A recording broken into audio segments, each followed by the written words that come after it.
you have Valentine's cards that say something like, "You my only one," Themba as the cashier. Sure things, we got them. Wonderful, said Themba. I'll take 8 of those, please. Well, good evening and welcome to Motivation Friday on Talk with Rams Live. Dr. Thando Sibanda is in the room. Drums, please.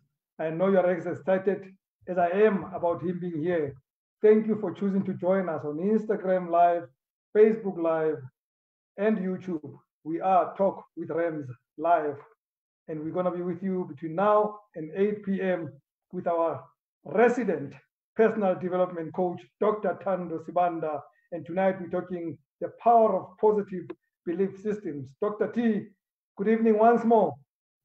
Good evening, Brother Rams. How are you doing, man? I'm excellent. Always happy. When you are here, my spirits are high all the time. I'm very excited to be here, my brother. I'm very excited. Great. Let's get to the heart of things. And I already have questions for you. By the way, people have been posting questions on Facebook, so I'll be asking more questions to you. But let me start with my own question first. Right. By definition, what is a belief system and why is it so powerful in my life, in our lives?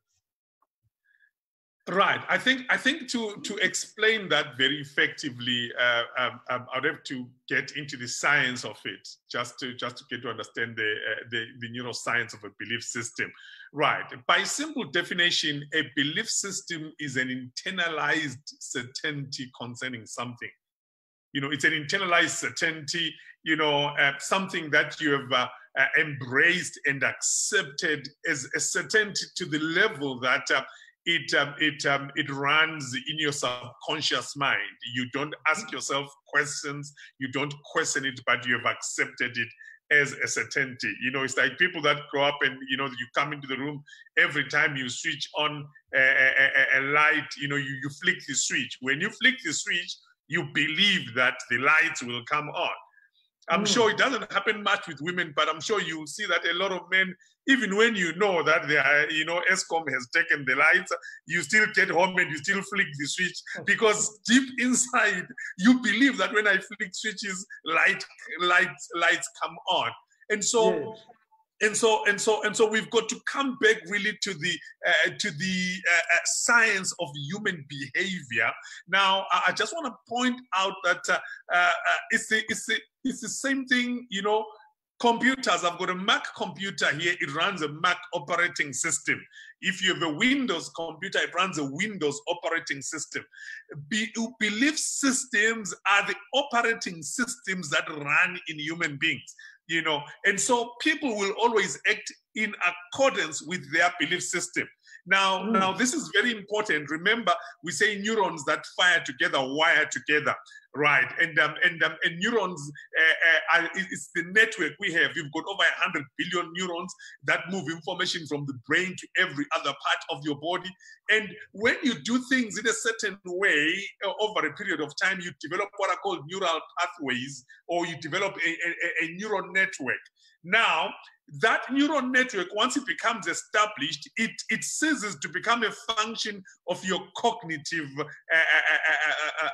platform. It ceases to be a part of your thinking brain, but it sits in your subconscious, and yet it still moves things along.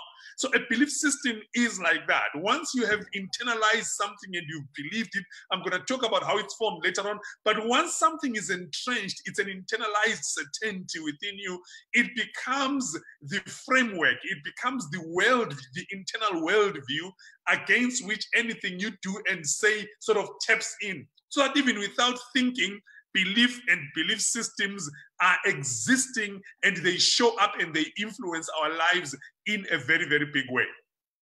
Well, let's get to that part of forming, Dr. T. How are they formed? How are we? Okay. Are we born with our belief systems, or do we acquire them? Look, when we grow up, we start developing belief systems. You know, no one is born with a specific belief system. I mean, we understand that just the way the brain gets to be formed and the different stages and the different parts of the brain. Nothing in terms of science implies the fact that one is born with a belief system. But we find that belief systems become entrenched, and we get to start believing certain things as we grow. Remember the saying that says, charity begins at home, right? Mm-hmm. I also say that belief systems begin at home, because the home is the nurturing environment for children, is the nurturing environment for individuals, where rather who we become, you know, not necessarily what we become, but who we become is a function of what is deposited into our subconscious mind and into our belief system frameworks as we grow up. People can be anything. You can be a doctor, you can be a lawyer, you can be anything, but who you become is a function of the value system that operates within you. Now, when you look at an internalized certainty concerning something, you see, I've met adults today who believe that they are a certain way. They say, look, this is what I believe, this is who I am, you can't move me from it. We say you can't teach an old dog new tricks. What I believe is what I believe, take it or leave it. We you know, as adults, we exhibit this almost presentation that what I am is what I am. But when you trace things back, and you'll find that some people struggle in business, some people struggle in life, some are successful in business, they are successful in other areas of their life. But when you go back and look at where did some of the belief systems come from, and I know you know some of our general African belief systems, there is no hurry in Africa south of the Sahara. That thing has messed up a lot of people, by the way. It has killed businesses. People have missed deadlines because we all say there is no hurry in Africa south of the Sahara. We don't fix our own problems. We don't get together because, you know, there is no hurry in Africa. We are just on this leisurely stroll through life kind of thing. So now, how are belief systems formed? Let's take an example of a child. I always say there are 3 legs of a belief system, but actually there are 5 steps in terms of what I've researched into how a belief system becomes entrenched. This is very, very important. Say, for example, there is someone who believes that they are slow. Someone believes that they are slow, or someone believes that they are just not good enough. You know, a lot of people today are adults who believe that they are not good enough. I've coached a lot of people who believe, you know what, I'm just not, I don't believe I'm good enough. Where did it start? Where did it come from? Well, a belief system operates this way. Let's say someone is at home, someone is at home, you are a child, and you are sitting with other siblings, and for example, say mommy gives you all of you food and says eat, you know, and then you find that you particularly on that day, you are the last one to finish your plate. And mother says, why are you late in finishing your plate? You are very slow. You are a slow child. Oh my gosh, this child is so slow, right? That is called, scientifically, that's called a suggestion. Remember, suggestion is a term that even, when people want to get into your subconscious mind, want to influence you, everything starts with a suggestion. A suggestion is something that's presented to your subconscious mind. And if you bite into it, it becomes, it sits there, it's there, and so it starts with a suggestion. So you were eating at home, you finished last, and mommy said a statement and said, you are a slow child. Or maybe it's your first job, right? You go into work, it's your first day on your job, and you are given a task, and everybody else does quickly, they finish. Maybe on that day, you're not having a really great day, and your supervisor comes and says, you see, you are not done, you are slow, you are going to give us problems in this company. Now, in your mind, that thing has now become entrenched. That's number one. That's a suggestion. The next is what I call a testimony, right?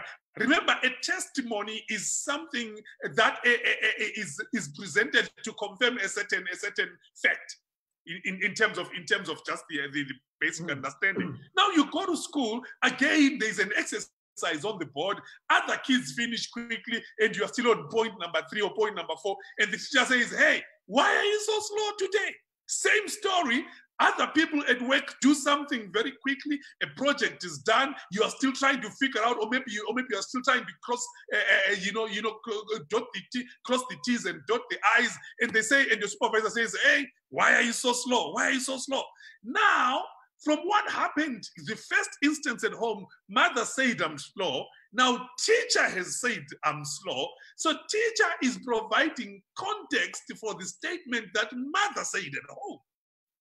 Now, something is happening in my system because maybe it's not even because I'm slow, but it's because naturally, so it's because of that particular thing, I met people who were just faster than me. Now, the third part of it is called reinforcement. You see, anything with 3 legs will stand.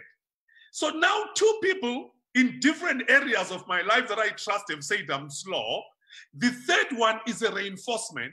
If I do something, whether I race against other kids doing athletics, and I'm the last one and they laugh at me, the moment I am not as fast or as quick as others in doing something, I have reinforced the testimony that came from the suggestion. Now those 3 legs come in.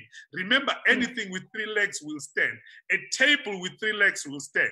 An aeroplane lands because it's got 3 sets of or 3 dimensions of wheel. Anything with 3 legs will stand. Now, once that is reinforced, I now start thinking, maybe these people have a point. I am slow. Now, remember, one of the prime directives of your subconscious mind is to defend what you believe in, is to serve you. So your subconscious mind, remember, is that framework that kicks in even when you haven't thought about things, but it makes decisions for you that are consistent with your belief system. That's why the whole thing becomes very dangerous. The next time something happens and I am slow or I'm the last person to finish, guess what? Now it's called a conviction.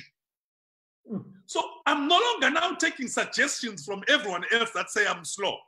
Now I am slow because I am convinced, I've convinced myself that actually I think I'm a slow person.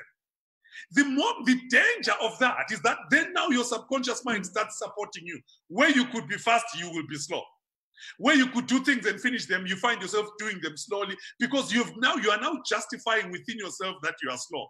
The next thing that happens now gives you a position. If you are not fast enough, or you are the last person, or whatever happens, and you exhibit slowness, now you have a position. You'll even tell people, guys, I know we're going to do this, but just bear with me, I'm slow. Now you are the one who's selling your own slowness to everybody else. It's now a belief system. It's an entrenched belief system. One of the key challenges, by the way, when you trace it back, it comes back. Belief systems are built, and this suggestion is very important because it comes from people that we trust. We trust our parents. We trust our teachers. And those are the foundational platforms on which we build our belief systems. And that's why I always say that it's very dangerous, by the way, for parents to jinx their children's futures and their children's belief systems through giving them negative names, terrible names. That's what we do in our African culture, isn't it? If you are going to choose a name, why not choose the best name for your child? So we name our kids Umhlupegi. We name our kids Marakala, we name our kids Tikeledi, we name our kids Ranchadi, we give our kids the most weird of names based on some of our own failures, but now we build it into the belief system of the child that they are just not good enough for where they need to go. Wow. Well, Dr. T, every evening on Facebook, I develop this culture to post a little joke before we go to bed. And last night I posted a picture of this very scrawny, small young guy in a boxing ring with a huge, big monster. And the caption at the bottom says, "This is what motivational speakers will do to you. Believe that you can defeat a guy this big." I'm using that to build up for my next question. How do then these belief systems affect or impact people on an individual or even a business basis? Okay, all right, all right. So now it's very important. Say, for example, here is a guy who believes that he is Dumazile. You know, he really believes that all he brings is shame around him. Or here is Matsweni. And all of those. I always say, sometimes you sit in meetings, right? You sit in meetings in boardrooms. And you are dealing with a certain situation that needs input from people around us, right? Yes. And you find that you struggle for a very long time. And after the meeting, maybe it took 2 hours to find some solution. You walk outside, and one of your brothers or one of your sisters says, I actually knew the answer to that thing. And the question is, why didn't you speak? You knew the answer. Why didn't you speak?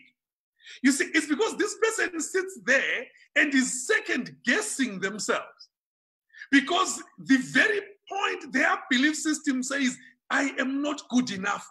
I don't really matter. Even my very name says, I am the last in the line. I am insignificant. I am a shame. I'm the mother of a monkey. You don't even feel you are up to speaking it. And here is the problem, by the way, in terms of this, how powerful a belief system is. I know I'm getting too much into the issue of names. I don't know. Maybe some people need to change their own names. This is the issue. The power of your name is the fact that people speak it back to you. Have you ever realized that you don't speak your name to other people, but people speak your name back to you? And so remember, words are powerful. Words are creative. Words literally, people go to war over words spoken. A girl will leave her parents, the mother and the father who raised her and took care of her since the day one, and she will follow a guy she has never known from Adam because of words spoken. And say, I love this person, this is the person I'm going to spend my... Some people run away with others just because of words spoken. So words are powerful. Now imagine that you have a negative name that is being spoken back into your subconscious mind by everybody you meet. Literally, the universe speaks back into your subconscious mind the negativity. That is why we are defeated before we start. That is why a lot of us have challenges, even just showing up. Just raising your hand in a meeting and saying, I think this, I think that. We can't do that because everybody is speaking this negativity back to us and we own it. So it becomes a self-fulfilling prophecy. Absolutely. It becomes a self-fulfilling prophecy because the words spoken come back to you. Every time people calls you Dumazile, you are thinking, oh gosh, shame. Every time someone calls you this, I mean, I've met Omhlupegi, and believe me, even when he has money to go and buy a new truck, he will go and buy an old truck for his business that's falling apart. And then right at the back, Siyazama, It's like, why? It's because his whole subconscious existence from the time he was a kid, he is so used to struggle that even if he handles enough resources to make a difference, he will not go in that direction because his DNA says, I struggle. You see, so now belief systems will impact you in your business, they will impact you in your life, they will give you certain preconceived ideas, and even if you wanted to do something positive, you can't go the positive route because your core DNA is going to follow your belief system. That is why culture is important. That's why culture Rams will eat strategy for breakfast, lunch, and dinner, because culture is based on a value system, and value system goes hand in hand with belief systems. Diego Mojata on Facebook agrees with you when he says it's true when it comes to names. Bitso Levik Romo, that's a Soto idiom that equates to give a dog a bad name, you may as well kill it. Lungi's got a question for you. Lungi Nene says, Dr. T, are we able to change our belief systems? All right. Absolutely. I can get to that. I can definitely get to that. One of the key things can I just say something before I answer that question? Yes. One of the key things that are very important, and I'd love for our viewers, each person, remember, you are your own prophet in the sense that you don't need anyone else to tell you stuff about your own life. You know your own life. A lot of us have struggled in business, we've struggled in relationships, we've struggled in just building things. Why? Because even if our hands put in an effort, our core system does not believe that what we are trying to do is possible for us. A lot of us have grown up thinking we're not good enough. And then you ask yourself, but why am I attracting all the bad boys? It's like, man, I go from one relationship with a bad boy of the town, I into another one, it's another bad boy, into another one, it's another. Why do I attract certain types of people? Why do I attract certain types of? Well, it's because even if you try to do something better for yourself, your belief system says that's my level. And you see, that's the challenge, because the belief system it's in your it's a subconscious function, but even though you are trying to consciously do something else, but you don't really believe it's possible for you, you will not apply yourself properly. Remember the Marines, Rams, they say, you never rise to the occasion, you will always descend to the level of your preparation. Yes. So there is nothing like rising to the occasion. We all descend to the level of our preparation. Whether I'm coming to speak here, I'm simply descending here. How I prepared for this session determines to what level I'm going to descend. Hopefully I descend here and the audience is here. Then they appreciate, they look up and say, wow, they appreciate what you do. But if my preparation is here and the audience is here, I will land here. And the audience will say, what was that all about? You see, so it's the same thing. Your belief system determines where you land in life. It determines where you show up, how you show up in life. Because believe me, that's why they say you can take, if a person has not undergone through a proper change, you can take him out of a situation, but you can't take the situation out of him. Now, let me come to the point that was raised. Can I change a belief system? Can belief systems be changed? How do we break negative belief systems? Right. I think this is very critical for us to look at that, because when I consult, when I coach, when I do personal development coaching, one of the key things I do when it comes here is that I've got to help people transcend that thought that says they are stuck. Because people get in a setback, then they sit in the setback and they settle in the setback, they embrace the setback and then identify themselves through the setback. People don't have a comeback. Someone said that's the reason why, if you look at how Mike Tyson used to fight, that's why Mike Tyson didn't lose through points. He was knocked out. Why? You are knocked out because you can't get back up. You don't have a comeback, when you've been knocked out. Now, if it's a TKO, that's it. There is no comeback. A lot of people find themselves there. The first thing I say is that science proves you wrong. We all have what is called neuroplasticity.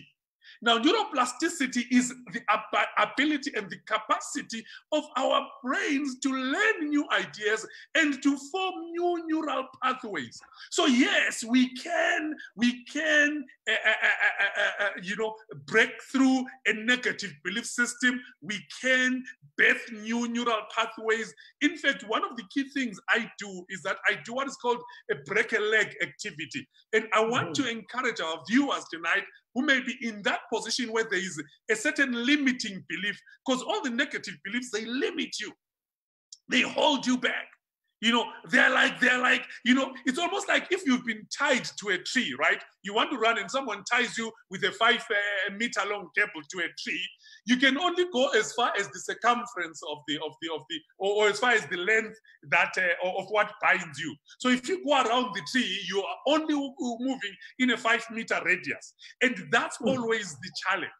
But it is possible to break through. I call it the break a leg activity. Remember, a belief system is formed through those legs. Once an idea has got 3 legs like a table, it stands. How do you develop a new belief system? You've got to, first of all, mentally disprove the old belief system and then start embracing a new one. So, for example, if you've been told you are not good enough, and I know a lot of our people struggle because even the system, even the apartheid system, simply say to black people, you are not good enough. You're not good enough to vote. You're not even good enough to learn mathematics. Why should we teach you maths when you will never need mathematics? Forget about the fact that one day we'll manage our own money. So the system teaches you that you are not good enough. And that's one thing that we struggle with, especially as Black African people. And I know a lot of other people in other cultures struggle with as well, but I'm simply contextualizing it for our people here. Yes, So now here is the challenge. You've got to go back and knock off some of the legs. And we have also done that to ourselves because a lot of it is what our parents said to us. Our parents said you are not good enough. Our parents said you will become useless like your father who ran away was useless. You are going to become this like your auntie so-and-so was like this, like that. You know, so we jinx our own kids by what we've said. So go back into your life. If you've been told that you're not good enough, there are a couple of things where you are good enough. Some people that struggle with who are told they're not good enough are married today. Oh, okay. So you are good enough to be married. Some were told you are not good enough. They believed it, but they have kids. Also, you are good enough to be a parent. Oh, do you have a job? Yes, I've got a job. Oh, so you are good enough to actually have a job and hold it down. Also, you are good enough to have a career. So you start realizing that, no, I bought into something that was not necessarily true. That internalized certainty that said I'm not good enough was not actually factual because I've got new legs that can prove that I am good enough. See, that's one way people can go back into their lives and they can start breaking those legs that were put in to actually prove, to actually suggest a certain narrative, which you don't have to follow. That's my point. So in essence, Dr. T, you're saying to me that all those negative things that I've believed about myself are untrue. Right. The negative things that you've believed about yourself can actually be disproven by the positive things that you can choose to believe. Right. So it's not even the issue whether I was slow as a kid in grade 1. Who cares? How many people failed grade 4 today that are doing great things, heading up corporations and they are multi-millionaires? You see, so the challenge with our system is that it's amoral. The subconscious mind doesn't know what's right or what's wrong. Once it locks into something and believes this is what we believe here, it will go to great lengths to believe and to make sure that what you believe comes to pass. So I don't have to believe what my parents said about me that is limiting me today. I can choose to believe what I have seen happening in my life, which disproves that theory. That is why everybody can have a chance. We have just under 10 minutes to conclude, Dr. T. I like keeping this as the most powerful 30 minutes in anyone's life, so we're not going to extend it. There's a question that was asked earlier. I don't know if it's relevant for tonight's topic. If it's not, we can come back to it some other time, but I'm going to ask the question. Susu Mususu asks, how easy is it to manifest your dreams? Is it something not related? Should we deal with it another time? All right. Look, I can speak into that. I don't know if we've done a session on dreams. Maybe I need to talk about that some other time. But remember, your dream is something that compels you. Your dream is something that's on the inside of you, right? And your dream is something that needs to be lived out. Now, depending on what the dream is, the very first departure point is for you to believe that you can do it. You see, the challenge is that a lot of us fail to even believe. I've got a dream to do 1, 2, 3, 4, 5, but I don't even believe that I can do it. That's so why it comes back to belief systems. It comes back to the belief system. I'm going to deal with all the other steps later on, probably in another program. But for this one, let me say that if you want to achieve your dream, number one, the first thing, believe that you can, and believe that you are the right person for it. I remember one day I spoke to the Mandela Rhodes scholars, you know, these guys that they're part of this amazing group, you know, mentored by Professor Njabulo Ndebele and some of the Mandela, circle, you know. I spoke to, you know, these guys were chosen from all over Africa, these promising young people in their second degree, and they would go to Cape Town, and one of the ladies told me a story. She says, you know what? I started believing that I'm totally different. She says, on the first day, there's all of you guys, you stand there and they give you candles. There's like 40 guys from all over Africa. You don't quite know each other. They give you candles and they switch the lights off. And then they light a candle and come and light your candle. And they say to you, it's okay that it is you who can bring the light. It's okay for you to believe that you can make a difference. She says, now I would hold that candle and light someone's candle and light, says you could hear people weeping. You could hear just that whole air now of belief systems that were entrenched for generations, falling apart, realizing that it's okay for me to be the light in Africa. It's okay. You see, what was happening there was a moment where the belief system got an upgrade. The operating system got an upgrade. You see, your computer can only do a certain capacity in terms of what it has, but if you are going to process faster, and if you are going to take on new tasks within your operating system, you've got to upgrade your operating system, upgrade your belief system. That is why I say that you don't use your past as a reference, right? But use the future as a draw card in terms of what's possible. Because if we all use our past as a reference, there is too much stuff back there to keep us where we are. But when we start believing that we are able to do so much more, there is nothing as powerful as a belief system whose time has come. When people believe they can do stuff, they are powerful. We're running out of time, but I'm going to read one or two comments. Pearl T. Hassan says, I swear I was that kind of person. Buy a second-hand car or truck machine. Lord, she says. I like that. Yeah, I know, she's cool. She's cool. On Instagram, Keke says that's profound. He says this session is very profound. And there are many other comments. Thank you so much for everybody who's joined us. Dr. T, I wanted to conclude in 1 minute. Right. Can I transform the outcomes of my life or my business by embracing empowering beliefs? Oh, absolutely. The very basis of transforming your life and your business is actually in the concept of embracing and getting into a new belief system. In fact, Brahms, let me read this song. It's called Blackbird by the Beatles from way back. I think that will answer the question, right? It says, in fact, my young brother in the US, with a conversation about this, I was like, wow, this really speaks. It says, blackbird singing in the dead of night. Take these broken wings and learn to fly. All your life, you were only waiting for this moment to arise. Blackbird singing in the dead of night. Take these sunken eyes and learn to see. All your life, you were only waiting for this moment to be free.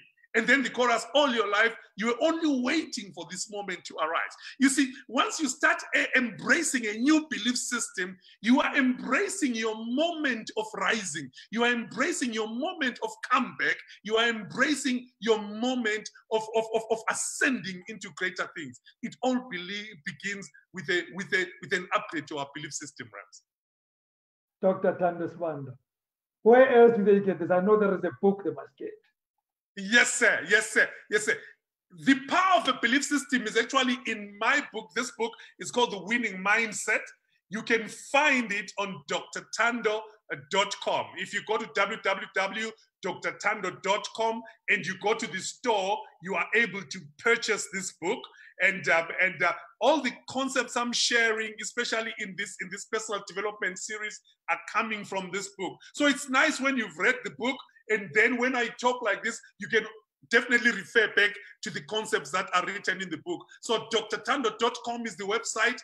Get the book so that when we engage, there's a lot of context for you. The website has been on the screen. They have seen it. They can't miss it. And I know they will acquire that book. Dr. T, Always wonderful having you here. You must have a great, great evening and a beautiful weekend. Thank you so much, Rams.